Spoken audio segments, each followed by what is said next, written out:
nosotros hayamos hecho o comprendido que no haya sido porque Dios nos lo hizo comprender, porque de nosotros mismos no procede, no puede ser, a menos de que el Espíritu Santo nos lo haga entender, nos dé la comprensión de que todo lo que tenemos, absolutamente todo, procede de Él, todo. O sea, no hay lugar para que alguien diga, bueno, es que yo entendí esto porque fui a un curso, o porque estudié, o porque me dieron la clase de X, teología incluso. No.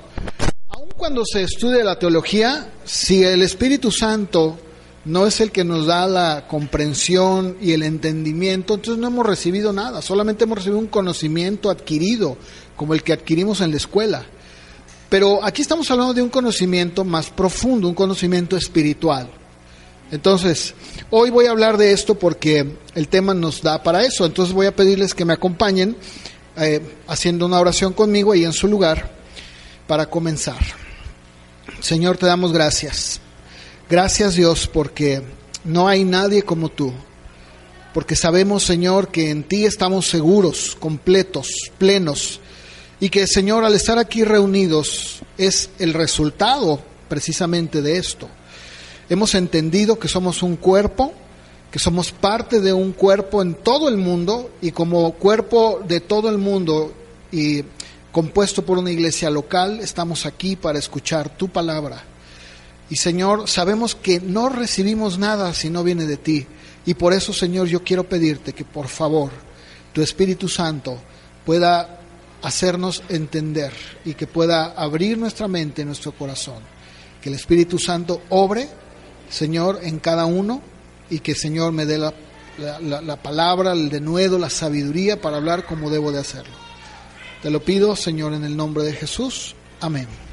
Bien, vamos por favor a Segunda de Pedro, capítulo 1. Y vamos a leer, voy a leer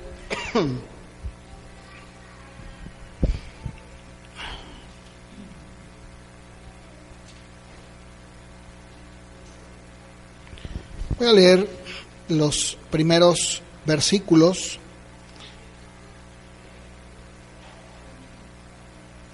Ya lo tienen ahí. Dice: Simón Pedro, siervo y apóstol de Jesucristo, a los que han alcanzado por la justicia de nuestro Dios y Salvador Jesucristo una fe igualmente preciosa que la nuestra. Gracia y paz os sean multiplicadas en el conocimiento de Dios y de nuestro Señor Jesús. Como todas las cosas que pertenecen a la vida y a la piedad, nos han sido dadas por su divino poder, mediante el conocimiento de aquel que nos llamó por su gloria y excelencia, por medio de las cuales nos ha dado preciosas y grandísimas promesas, para que por ellas lleguen a ser participantes de la naturaleza divina, habiendo huido de la corrupción que hay en el mundo a causa de la concupiscencia. Ustedes también, poniendo toda diligencia por esto mismo, añadid a vuestra fe virtud, a la virtud conocimiento, al conocimiento dominio propio, al dominio propio paciencia, a la paciencia piedad, a la piedad afecto fraternal, y al afecto fraternal amor. Porque si estas cosas están en ustedes y abundan, no los dejarán estar ociosos ni sin fruto en cuanto al conocimiento de nuestro Señor Jesucristo. Pero el que no tiene estas cosas tiene la vista muy corta, es ciego, habiendo olvidado la purificación de sus antiguos pecados. Por lo cual, hermanos, tanto más procurad hacer firme su vocación y elección, porque haciendo estas cosas no caerán jamás, porque de esta manera les será otorgada amplia y generosa entrada en el reino eterno de nuestro Señor y Salvador Jesucristo. Bien, vamos a ver que el apóstol Pedro, en sus primeros versículos, los primeros 4 de hecho, nos habla precisamente de estos 4 aspectos en los que menciona, en cada verso menciona un aspecto de Cristo. El primero de ellos es el Cristo que dice él de poder, el Cristo de poder. Dice en el verso 3, por su divino poder, por su divino poder. En Él, en Cristo Jesús, radica el poder divino que no puede ser ni frustrado, ni puede ser tampoco menguado, no puede disminuir. Debemos entender que el apóstol Pedro lo que está haciendo es que quiere que los lectores entiendan que todo lo que tenemos se nos ha dado por el poder de Cristo, por su generosidad, que sería el siguiente punto. Dice que Él nos otorga todas las cosas necesarias para la vida verdadera y para la piedad. La palabra que usa Pedro ahí en piedad es eusebeia, lo cual realmente no nos interesa mucho, pero el sentido de esta palabra significa piedad, o de una manera, digamos, más fácil, sería una religión práctica. Y cuando uso la palabra religión, lo estoy usando porque de alguna manera la religión, que es religar, pues el cristianismo se convierte en religar al hombre. Y aquí dice, Él nos ha dado por su generosidad. Pedro está diciendo que todo lo que concierne a nuestra vida espiritual, Él nos capacita para vivirla como es debido. Él nos da una piedad que no es una evasión de la vida, no nos evadimos la vida, no hacemos a un lado, no nos encerramos, sino al contrario, la enfrentamos con todas las implicaciones que tiene, pero sabiendo que Cristo nos ha dado el poder y que de su generosidad nos ha dado la vida. Él es el Cristo de las preciosas y grandísimas promesas. ¿Qué es lo que está diciendo? Que en Él, estas promesas se hacen realidad. O sea, todo lo que tú lees en la Biblia, cuando tú lees en la Biblia algo y dices, esto que estoy leyendo se aplica, yo creo que esto que dice es verdad. Así es. Esas son esas promesas que Cristo nos ha dado. Todas las grandes, preciosas y grandes promesas que hay en la Biblia nos han sido dadas por Él. Él nos las ha dado. Por las cuales, dice el apóstol Pedro, tenemos nosotros pues todo esto, todo en un paquete, como si lo usáramos en un combo, ¿verdad? Y dice que nos ha dado todo esto nos lo ha dado como dádiva. Es algo tan seguro que ya se ha cumplido, es algo que cuando tú lo lees sabes que es una realidad. No es algo que tú dices, bueno, ¿será cierto que esas? No, es una realidad. Las grandísimas promesas preciosas y grandísimas que nos da son una realidad. Es algo que Dios nos ha dado y fueron dadas para que fueran realizadas por medio de Cristo. Ahora, también dice ahí que Él es el Cristo por quien evadimos y nos hemos aislado de la corrupción del mundo. Aquí estamos viendo cómo Pedro se tenía que enfrentar en ese tiempo, en el tiempo de Pedro, a un grupo de personas que usaban la gracia de Dios como una licencia para pecar. Ellos decían o proclamaban que la gracia era suficientemente amplia para cubrir cualquier pecado. En pocas palabras, tergiversaban la doctrina de la justificación del pecador por la fe en Jesucristo, convirtiéndola en la justificación del pecado. Entonces, el apóstol Pablo lo que está diciendo es que mientras vivamos en este mundo, el pecado nunca va a perder del todo su fascinación sobre nosotros. O sea, el pecado siempre va a ser algo que va a estar ahí sobre nosotros, pero que tenemos nosotros por parte de Cristo, en su presencia, el haber huido de este mundo, de todas las concupiscencias de este mundo. Él es el que nos hace participantes de su naturaleza divina. Hay algo muy importante que debemos entender, porque en el tiempo de Pedro había un cierto pensamiento pagano completamente, y en el tiempo de Pedro, en el tiempo de Pablo, cuando él escribe esta epístola, había algunos paganos, sobre todo griegos, que ellos decían que el hombre tiene una participación en la naturaleza divina por el simple hecho de ser hombre.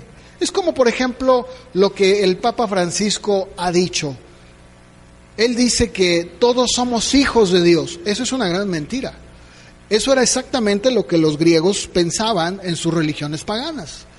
¿Por qué? Porque la Biblia dice que todos somos creación de Dios, pero no todos son hijos de Dios.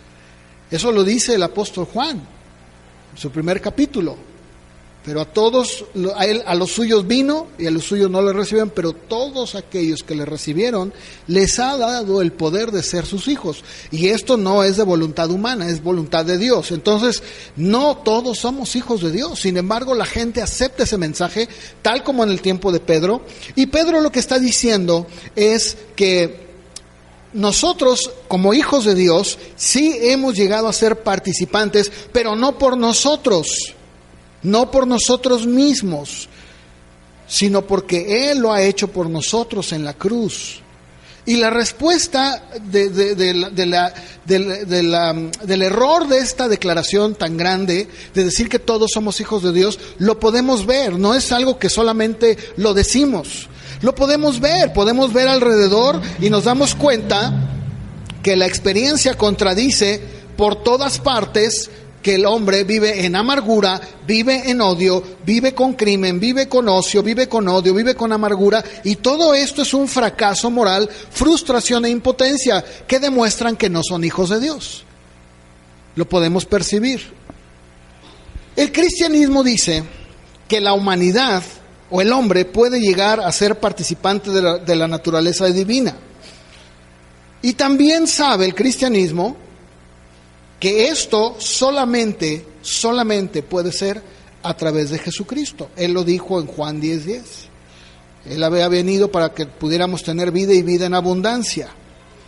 Uno de los padres de la iglesia cristiana dijo: Él se hizo lo que nosotros somos para hacernos lo que Él es. Él se hizo lo que nosotros somos para hacernos lo que Él es. A ver, cuando el hombre está en un estado o en una condición caída, no es hijo de Dios. Es hijo de Dios cuando el Espíritu Santo le redarguye, lo convence de pecado y lo hace nacer de nuevo. Entonces puede decir: soy un hijo de Dios, pero no por mis méritos, sino por los méritos de Cristo, que es muy diferente. Entonces, ¿creemos que el hombre puede llegar a ser, pues no solo creación, sino hijo de Dios? Claro que sí, pero solamente a través de Jesucristo, cosa que el Papa nunca lo ha dicho y nunca lo va a decir. Entonces, podemos decir que el hombre llegue a ser no solo criatura, que ya lo es, sino hijo de Dios, solo se puede hacer realidad en Jesucristo. Y eso es lo que está diciendo el apóstol Pablo. Y luego después en el verso 5 dice: ustedes también, poniendo toda diligencia, que es el tema que estamos tratando de la fe, añadid a vuestra fe virtud. Aquí el apóstol Pedro empieza a hablar acerca de un tema que nosotros ya hablamos, que es la fe. Dice: añadan a la fe virtud. Ahora yo quiero aclarar algo. En algunas de sus versiones, como la Reina Valera, dice añadid. Añadid. Hay otras versiones, no sé cómo digan sus otras versiones, pero la palabra añadid nos da la impresión de que nosotros, por nosotros mismos, podemos hacer algo. O sea, podemos, como por ejemplo, si yo hago un agua de sabor o un agua de frutas y yo quiero ponerle azúcar, le añado azúcar.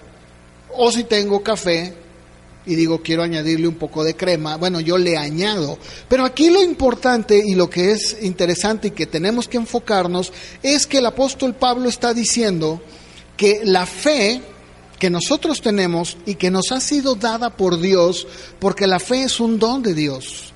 La fe no es algo que el hombre tiene, o sea, lo tiene en un nivel humano. Esto ya lo he explicado, ¿no? Ya ustedes lo saben.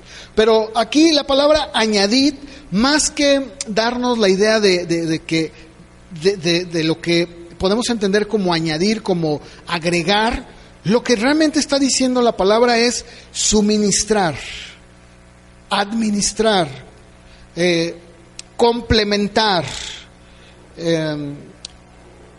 De hecho, esta palabra añadir es epicorogeo. Otra vez, pues no es tan relevante, pero lo que sí es relevante es el significado de la palabra añadir. La palabra añadir significa eso, suministrar abundantemente, administrar, y el tiempo que escribe el apóstol Pedro está en tiempo presente continuo, lo cual nos habla de la obra del Espíritu Santo en sus ministraciones en los creyentes. Lo que está diciendo es que la fe que Dios nos ha dado va a hacer que nosotros podamos proveer o ministrar todo lo demás. En este caso, pues lo primero que dice el apóstol Pedro es: a su fe, ya tienen fe, dice, bueno, ahora a su fe, hagan que esa fe ministre, proporcione, otorgue, ¿qué? Virtud. Ahora, yo quiero que vayamos rápidamente a ver esta palabra, añadid, pero en otras escrituras, para que podamos entender mejor de lo que está hablando el apóstol Pedro. Vamos rápidamente a Colosenses 2:19. Colosenses 2:19.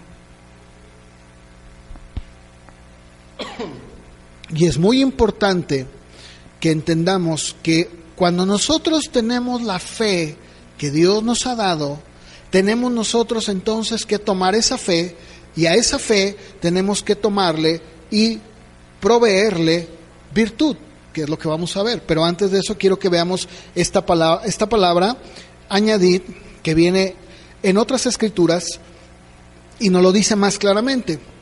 Colosenses 2:19, ¿quién lo quiere leer?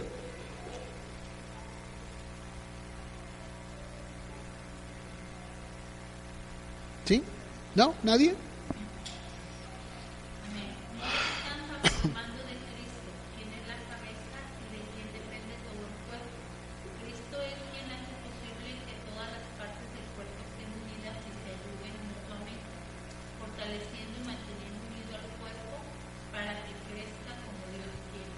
Fíjense, en la Reina Valera lo dice así: y no haciéndose de la cabeza. Aquí está hablando de estos grupos no cristianos, pensamientos no cristianos, estos grupos. Ustedes tienen que leer el contexto para entenderlo, pero él está hablando de estos grupos que se habían infiltrado, y él dice, mira, ellos no se hacían de la cabeza, que es Cristo, en virtud de quien todo el cuerpo, y ahí viene la palabra nutriéndose. La palabra nutriéndose en Reina Valera es exactamente la misma que viene en Pedro, pero en Pedro la tradujeron como añadid. La realidad es que está diciendo que la fe nutre a todo lo demás, en este caso a la virtud, y la virtud a la otra, y son 7. Y es lo que yo quiero que entendamos. Lo que Pedro está diciendo es que nuestra fe es la que hace que todas las demás se vayan dando. Es como una consecuencia, nuestra fe en Dios. Y aquí en Colosenses nos habla de una manera más clara diciendo, se está nutriendo. Es una palabra que en el tiempo antiguo se usaba para, o más bien la usaban para hablar de un director de un coro. Anteriormente, en Grecia y sobre todo en Atenas, había personas a las que se les pedía que se encargaran de montar dramas, o lo que llamaríamos hoy obras de teatro. ¿Y qué era lo que hacían ellos?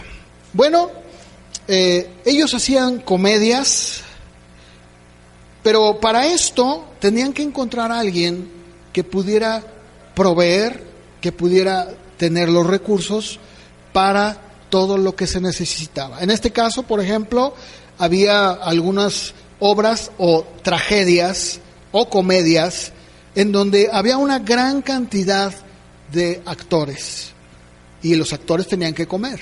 Entonces, regularmente lo que hacían en Grecia era pedirle a la gente acaudalada, a la gente que tenía muchos recursos, que ellos se hicieran cargo de poder montar estas obras.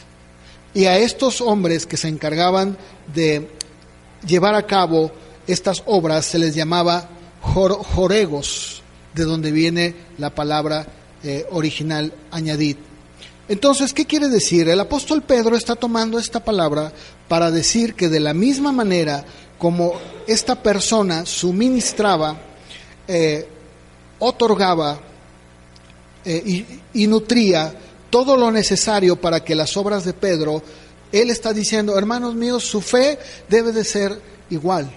Una vez que tienes la fe debe de administrar, de suministrar, de otorgar la virtud, que es el primero de las cosas que el apóstol Pedro nos está diciendo. Ahora, hay que entender que estas personas, como lo dije hace un momento, tenían que proveer de una manera abundante y generosa, porque muchas de las veces el gobierno no les podía pagar, sino que ellos lo hacían y obviamente se llevaban el reconocimiento de la ciudad y decían, mire, aquí gracias al benefactor, en este caso al jorgueo, que ha sido el encargado, y toda la gente ovacionaba. Pero algo que es importante es que esta palabra nos estimula, por el contexto histórico, a no contentarnos con nada más que darle a Dios todo de nuestra fe, para que estas otras virtudes puedan, por medio de la fe, ser administradas. En este caso, el primero de ellos es la virtud. Y él dice, pongan toda diligencia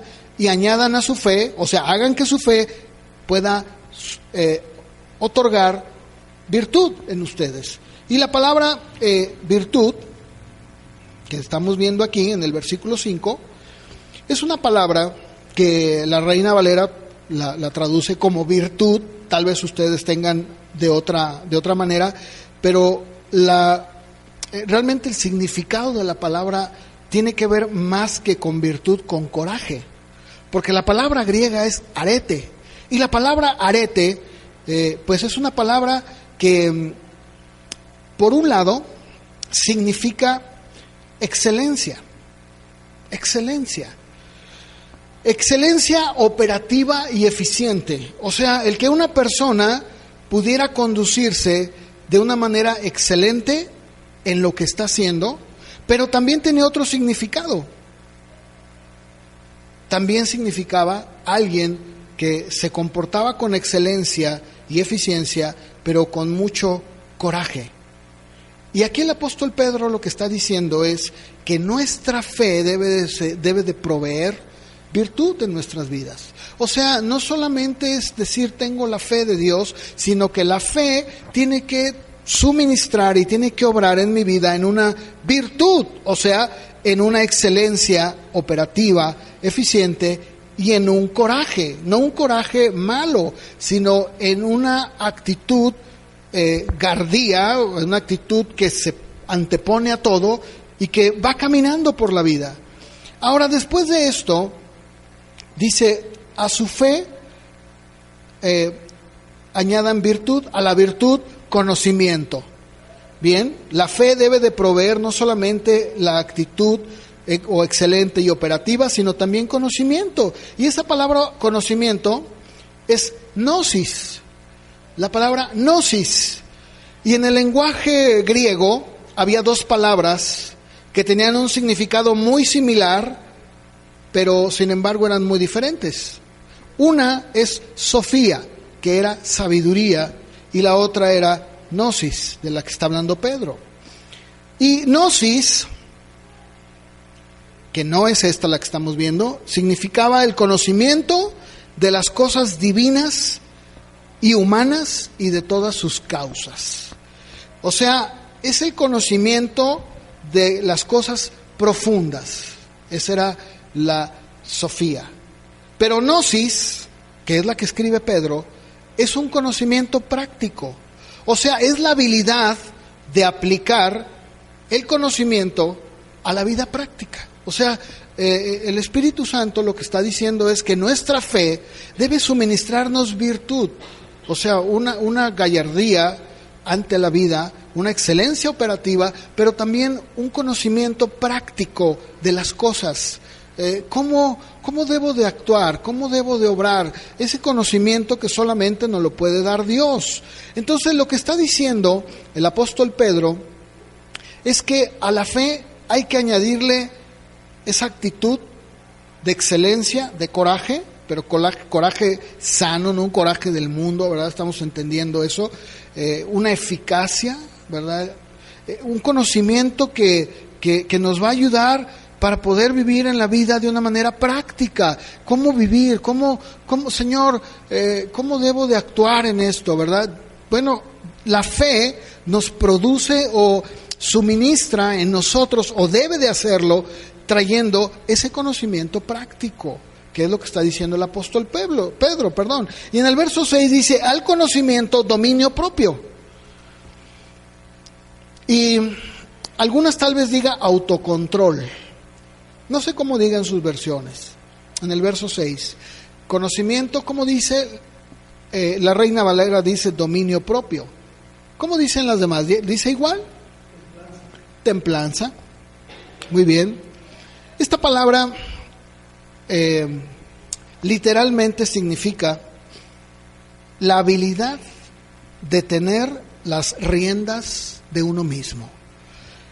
Miren, había en el mundo antiguo, había 4 palabras que nos hablaban del dominio propio o de la templanza en la época en la que Pedro escribe. Acuérdense ustedes que la cultura griega afectó de una manera muy grande la cultura, de tal manera que ellos escribían en griego.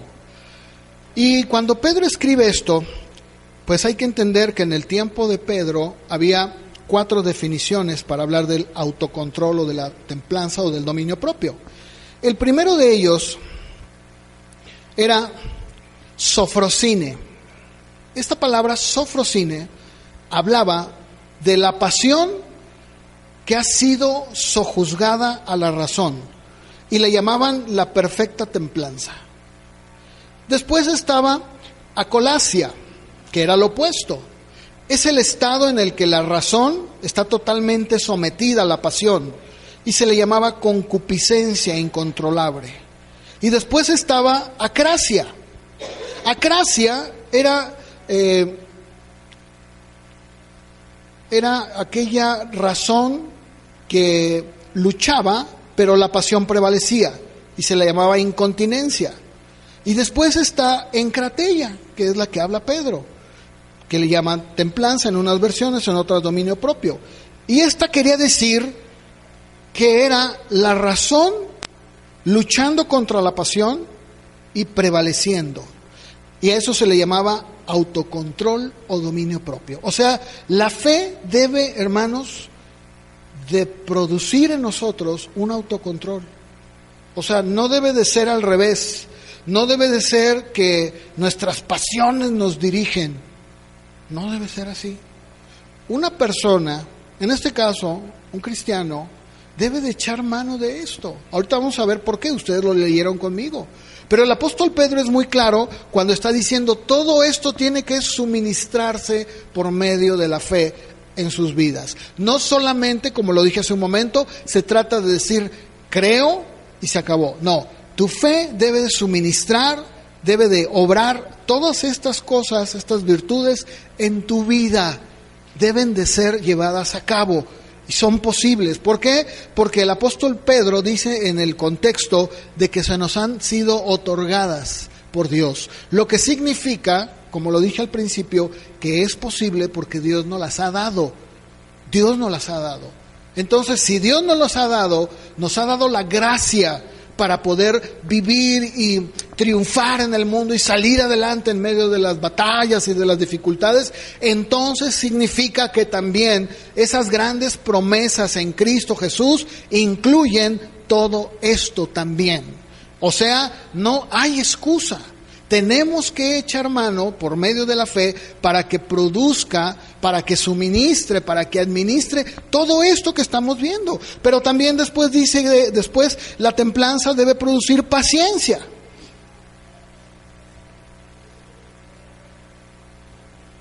La palabra griega es hipomone.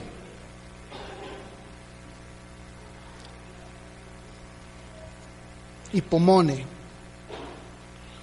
Vamos a ver un ejemplo de esta palabra para que quede más claro. Hebreos 12:2. Hebreos 12:2.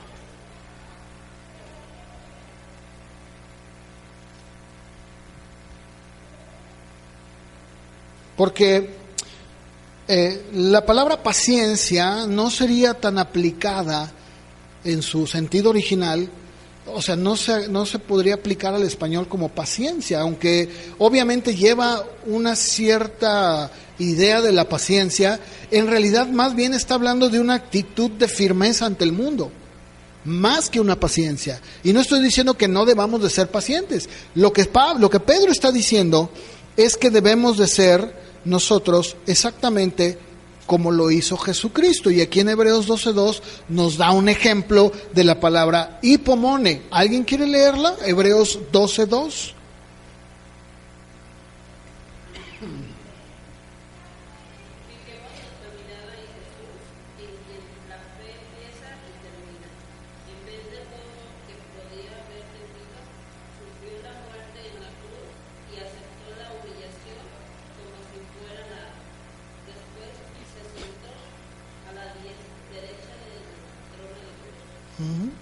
Ok, ¿qué entienden ustedes por esta escritura? ¿Cuál fue la actitud que Cristo Jesús tuvo cuando estuvo aquí en la tierra?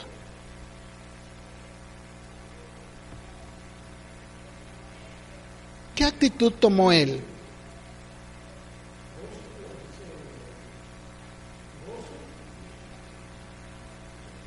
Gozo, ¿qué más? Humildad, obediencia.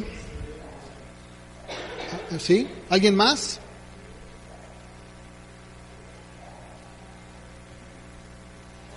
Si ustedes se fijan, la actitud de Cristo fue una actitud que, aunque Él sabía perfectamente bien que iba a ir a la cruz, nunca jamás se dejó dominar por el miedo, nunca se dejó dominar por, en este caso cuando fue tentado por Satanás, nunca. ¿Cuál fue su actitud? Tuvo una actitud de gozo ante la cruz. Yo les pregunto, ¿quién se goza de que va a morir? Nadie. Digo, del mundo hablando, ¿no? ¿Quién puede decir, cómo es posible que Cristo tuviera una actitud gallarda de gozo ante lo que Él sabía que iba, desde que nació, que iba a la cruz? Bueno, la actitud que Cristo tuvo para ir a la cruz no fue una actitud, de lamento, de lloro, de tristeza, de depresión, ¿verdad? Donde los discípulos tenían constantemente, maestro, ¿qué te pasa? ¿verdad? No. Él, dice la Biblia, que Jesucristo, por el gozo que Él tenía delante de Él, dice que Él entonces sufrió la cruz y menospreció el oprobio. ¿Qué quiere decir? Que no le importó lo que le dijeran, no le importó todo lo que hubiera en su contra, no le importó. Y dice que Él fue a la cruz con el gozo, tuvo una actitud gallarda, y de eso se trata esta palabra que se ha traducido como paciencia, que en realidad significa gallardía ante las cosas que estamos viviendo. Y dice el apóstol Pedro que a eso también debemos nosotros añadirle piedad. Piedad. A esa firmeza, esa gallardía hay que añadirle piedad. Y la palabra piedad que habló el apóstol Pedro en los primeros versículos, traducida como eusebeia, nuevamente la característica de eusebeia, o la manera en la que se utilizaba esta palabra, era alguien que siempre adoraba a Dios correctamente, pero que también le daba a la ley, a sus responsabilidades con sus ciudadanos. En este caso era alguien que no solamente amaba a Dios, sino que también era una persona que correspondía con sus semejantes. Era, digamos, la eusebeia era el poder de manera práctica vivir una vida de Dios, con Dios, pero con los demás. Como cuando el Señor Jesucristo le dijeron, Señor, ¿verdad? Maestro, le llevaron una moneda con la cara del César, le dijeron, Señor, ¿debemos de dar impuestos a César? ¿Se acuerdan ustedes qué dijo él? ¿Qué respondió? Dale a César lo que es de César y a Dios lo que es de Dios. Lo que está diciendo aquí es que el hombre o la persona que vive en piedad es una persona que está tan devoto religiosamente a la voluntad del cielo, como también tan responsable a las leyes humanas. O sea, es alguien que vive su vida para Dios, pero también es alguien que está entendiendo que tiene una responsabilidad con sus semejantes.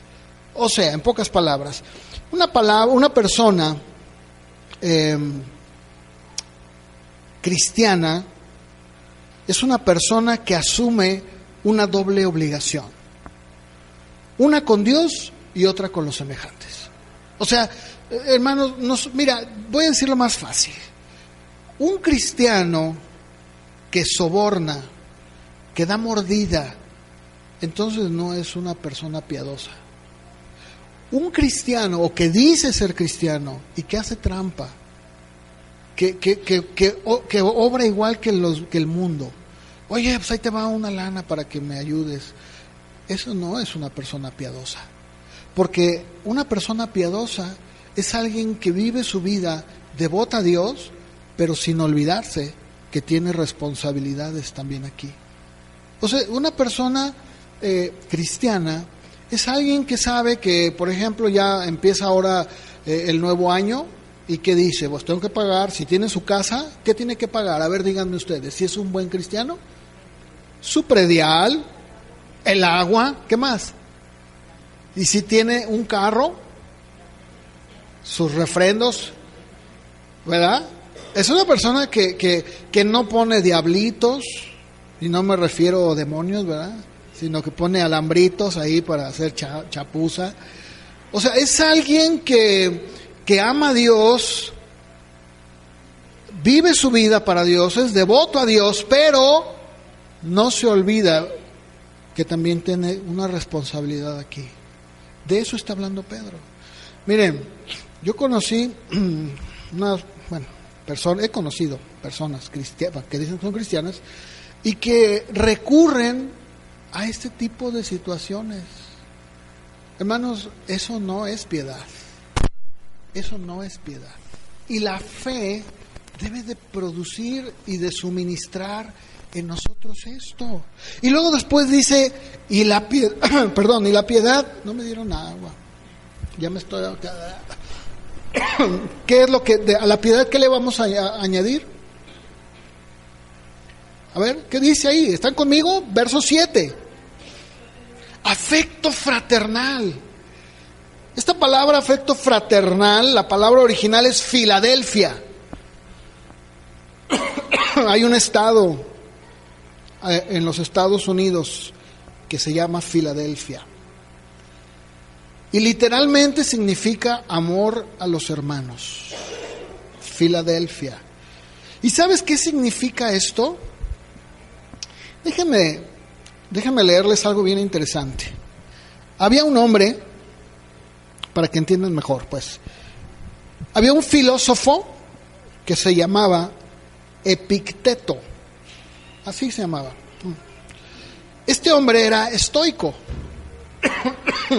¿Y saben que él nunca se casó? Él nunca se casó. ¿Y saben por qué nunca se casó? Porque él decía,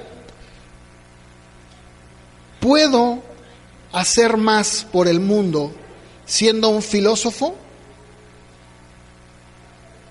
libre que si hubiera producido 2 o 3 mocosos. Así decía él. Pero sabes que los cristianos, el cristianismo, lo confrontaron a él.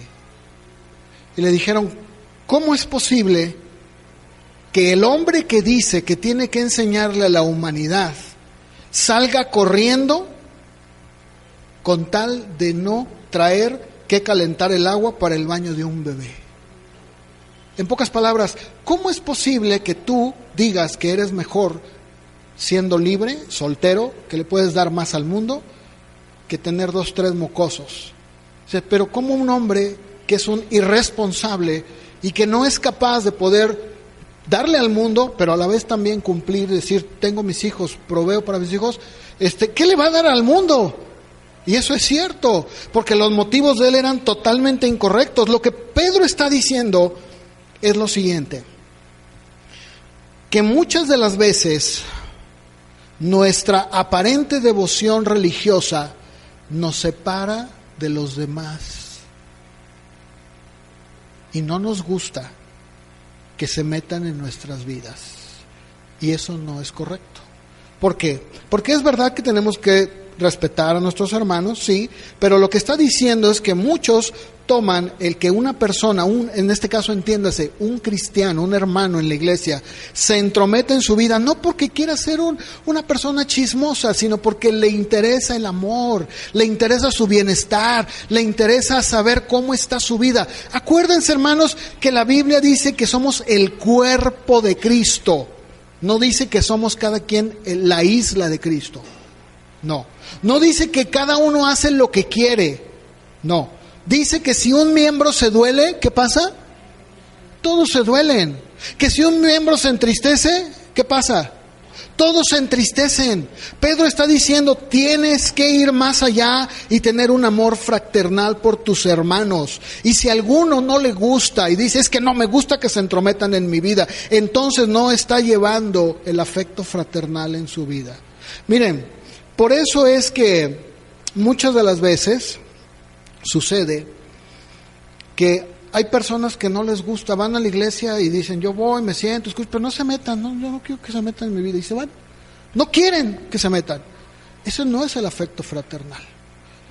Eso sí lo podemos encontrar en la iglesia católica. En la iglesia católica, ¿cuántos no han ido a una misa? ¿Cuántos no han ido? Yo he ido un montón de veces. Y no porque me guste ir, sino porque nos invitan de parte de mi esposa, y hemos ido pues por respeto hemos ido. ¿Y se han dado cuenta ustedes cómo funciona eso? Sí, lo han visto, ¿no? Tú puedes ver un lugar lleno de gente, y cuando termina dice el sacerdote, dense la paz de Dios. ¿Y qué hace la gente? Paz de Dios, paz de Dios. Y en 5 minutos el lugar está vacío. ¿Sí o no? Y si tú le preguntas, oye, ¿quién es el que estaba a un lado de ti? Nunca lo había visto. Es más, yo iba de paso. Yo voy a la de, dice un pastor, al Padre Patillas, ¿verdad? Yo voy a la capilla del Padre Patillas. Y pues iba de paso y me senté y pues aquí me quedé. ¿Sí o no? Sí, nadie sabe quién está atrás, quién está adelante. No sé, no lo conozco. Nunca lo he visto. ¿No? Eso no es el afecto fraternal. El afecto fraternal, dice Hebreos 3:12, vamos por favor ahí, ayúdenme con la lectura, Hebreos 3:12 y 13.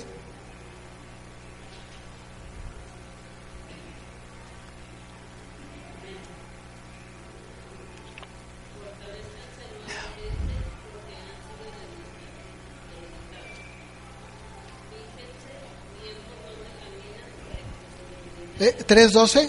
Estás en el 12:12. Hebreos 3:12 y 13. Sí, gracias, sí, perdón.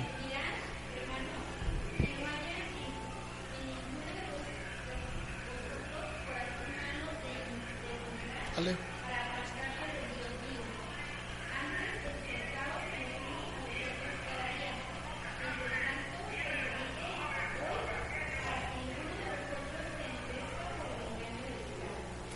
A ver, ¿qué está diciendo allí el escritor de Hebreos?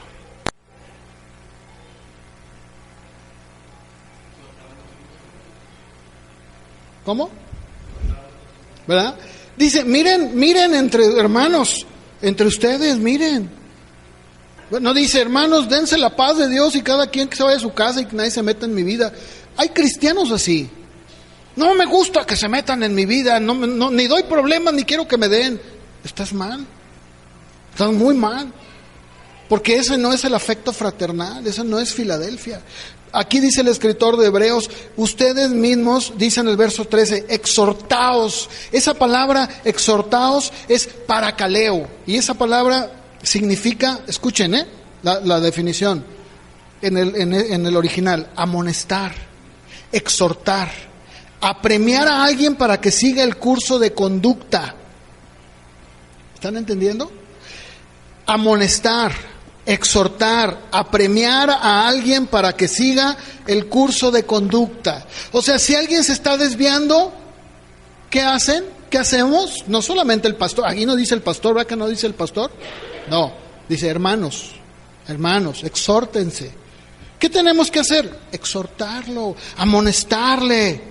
Fíjense, y sigue diciendo, esta palabra siempre se usa en anticipación, mirando al futuro. O sea, mira, no te desvíes. Oye, no dejes de venir. Oye, mira, no hagas eso. ¿Sí? O sea, siempre amonestar, exhortar, apremiar, pero siempre mirando hacia el futuro, en contraste con el significado de consolar, porque algunos dicen, es que yo quiero que me consuelen. Bueno, a veces no necesitamos consuelo, necesitamos amonestación. Aquí dice que el significado de consolar más bien es retrospectivo y tiene que ver con pruebas ya experimentadas. O sea, cuando tú consuelas a alguien, lo haces de algo que ya pasó y que tú le estás animando. Mira, no, pero aquí no está hablando de eso, aquí está hablando de amonestar, de exhortar, de apremiar a alguien. Y en 1 Tesalonicenses 5:11 nuevamente está la misma palabra, paracaleo, si alguien la puede leer. 1 Tesalonicenses 5:11.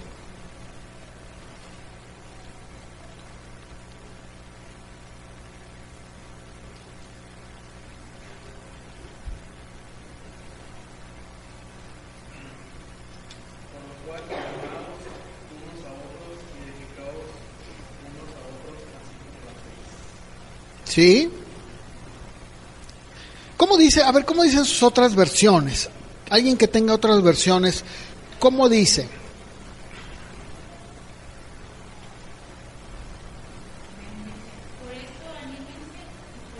Anímense. ¿Se fijan cómo va exactamente con el sentido que el original da? Anímense. ¿Qué es animarse? ¿Qué es animarse? Darse apoyo, ¿verdad? Si alguien está faltando, ¿verdad? En algo, le dices, oye, no, mira, échale ganas, no hagas eso. Eso es animarse. Y eso es lo que Pedro está diciendo.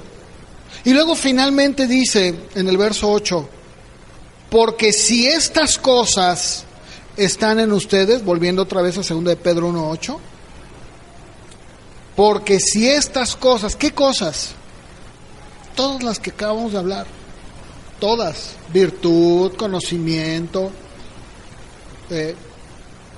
paciencia, bueno, todas esas que acabo yo de hablar, dice, si estas cosas están en ustedes y abundan. ¿Se acuerdan que les dije de esta persona que proveía los recursos para que los dramas, las tragedias griegas, todo lo que fuera necesario él lo proveía, lo daba en abundancia?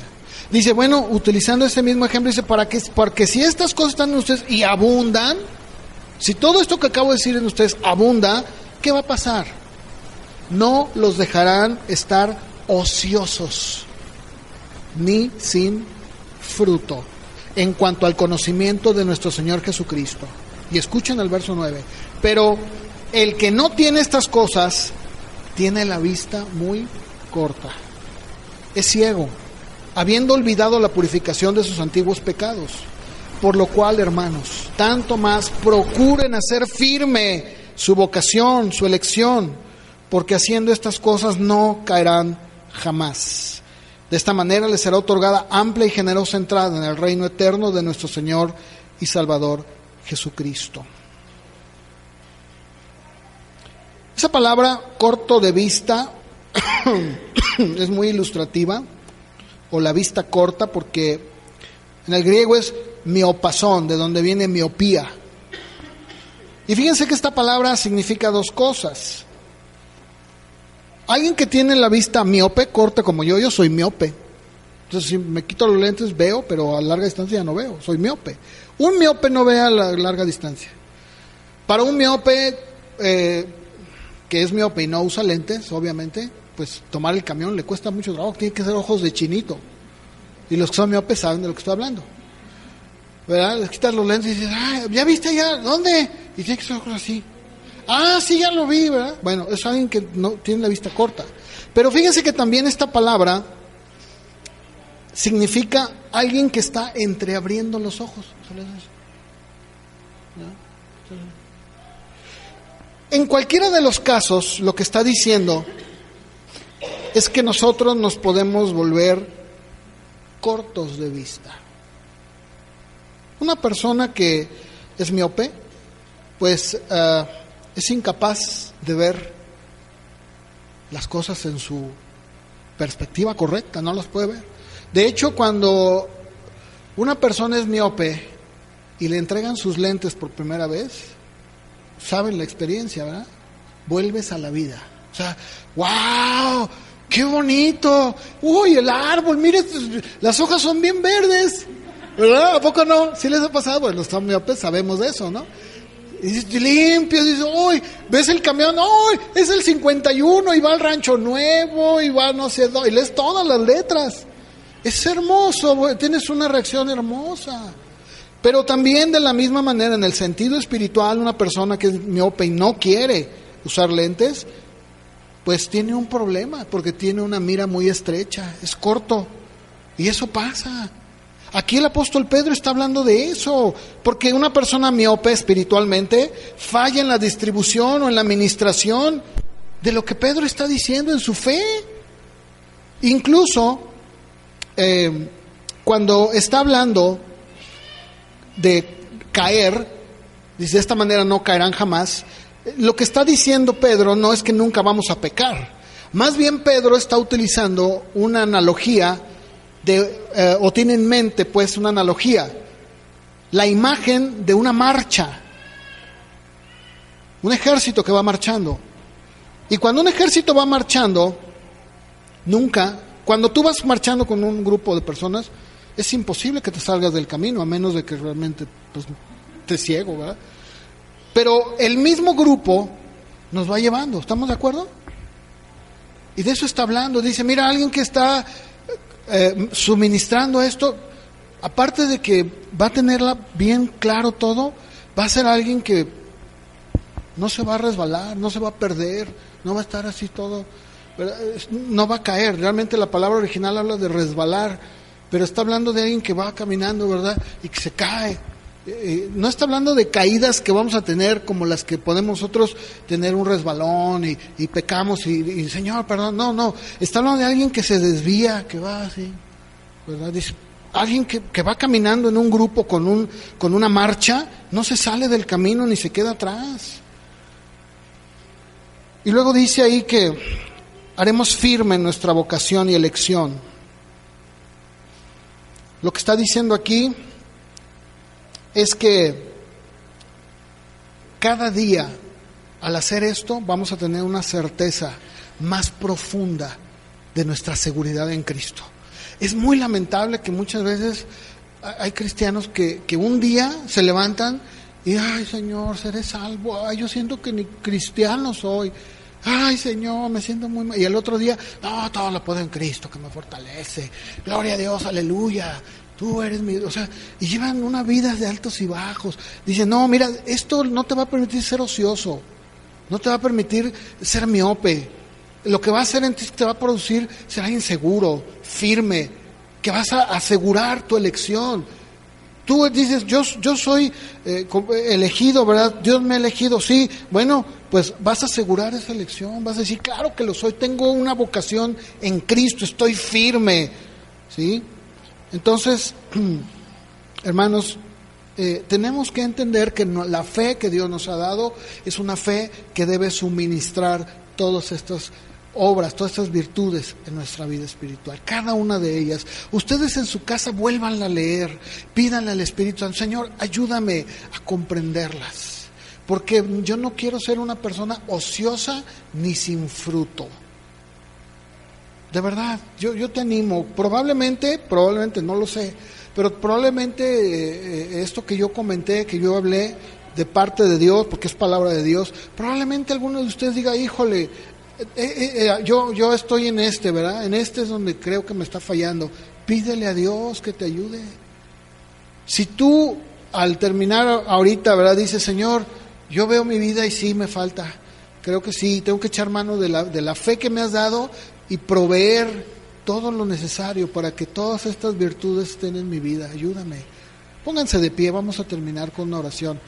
Yo te animo a que en esta noche, tú con Dios, porque finalmente solo tú conoces, cada uno sabe en qué necesita más de Dios.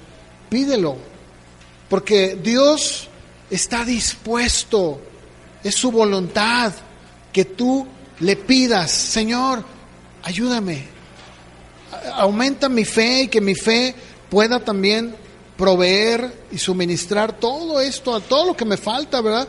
Si tal vez en alguna de ellas dices, no, pues ahí me está faltando, yo creo que ahí estoy esto me falta, ahí estoy yo. Bueno, pero pídele a Dios: Señor, ayúdame. Amén. Vamos a orar. Señor, gracias por tu palabra. Padre, ayúdanos, Señor, que cada uno en esta noche pueda responderte a ti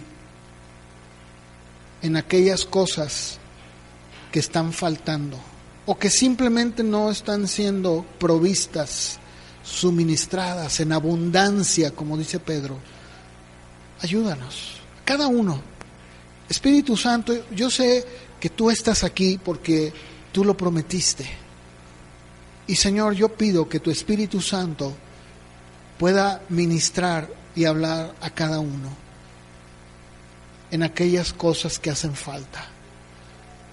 Y que, Señor, tú que ves los corazones, puedas ver esa sinceridad para que la fe que tú nos has dado pueda suministrar lo que está careciendo tal vez en alguna área, alguno de mis hermanos, o tal vez todos, Señor, en un área, en otra, no lo sé, pero que el Espíritu Santo nos ayude, Señor, a cada uno, para que, como dijo el apóstol Pedro, podamos estar firmes, seguros, caminando con una certeza, que no estemos espiritualmente hablando ociosos ni sin fruto, porque tal vez por eso muchos estamos así.